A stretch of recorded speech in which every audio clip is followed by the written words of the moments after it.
Good morning friend. आज update होची जो OSSC एग्जाम कंडक्ट करिथिला से एक्सपेक्टेड कट ऑफ विषय रे रही फॉरेस्टर LSI एवं फॉरेस्ट गार्ड। ए पर्यंत फिजिकल डेट रे कोनोसी चेंज करी नाही OSSC। तो जुलाई रे रिजल्ट आसीबार बहुत संभावना अछि एवं अगस्त रे हेई पारे फिजिकल टेस्ट। प्रथमे देखिबा list inspector expected final cutoff टा केते जीवो। जनरल रे जाई पारे 130, SCBC रे जाई पारे 125, SC रे जाई पारे 115 और ST रे जाई पारे 105।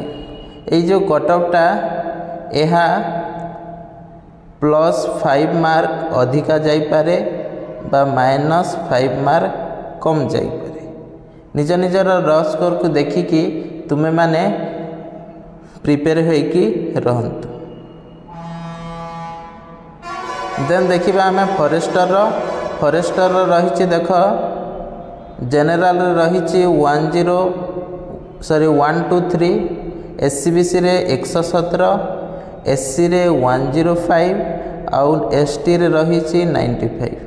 एहीपरि भाव में निजर कटअप को टेली करिकिना तुमे फिजिकल पई रेडी हुआ।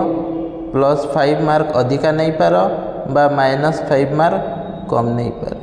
जो मानकर +5 मार्क बा -5 मार्क कम अच्छी, +5 मार्क तो से माने प्रिपेयर हेबे ही, किंतु जो मानकर -5 मार्क मध्य अच्छी ये कटअप ठारू -5 मार्क अच्छी से माने मध्य निज निजर फिजिकल पई प्रिपेयर होंतु।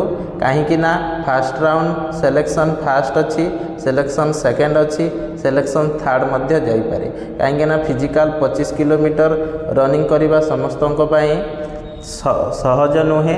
तो किछि पिला कटिबे सही अनुसार आपण मानकर चांस मध्य आसी पारे। अन्य लोक मानकर कथा को विश्वास करंतु नाही। फिजिकल पई प्रिपेयर हुअंतु आउ गोटे जॉब निजर करंतु। देन रही आमर फॉरेस्ट गार्ड रो कटअप एहीपरि भाव में जाई पारे।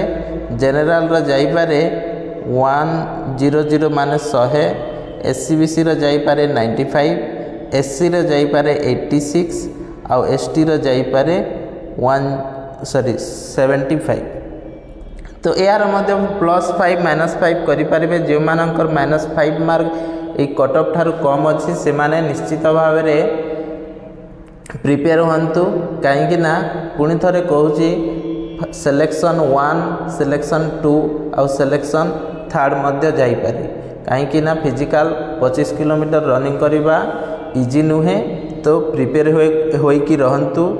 जेते बेले आपणकर लिस्ट रे ना आसीबो सेते बेले जॉब को निजर करबा को पड़िबो। केते बेले निजर करिवे ना फिजिकल पई रेडी होइथिले ही जॉब टी निजर होई पारि।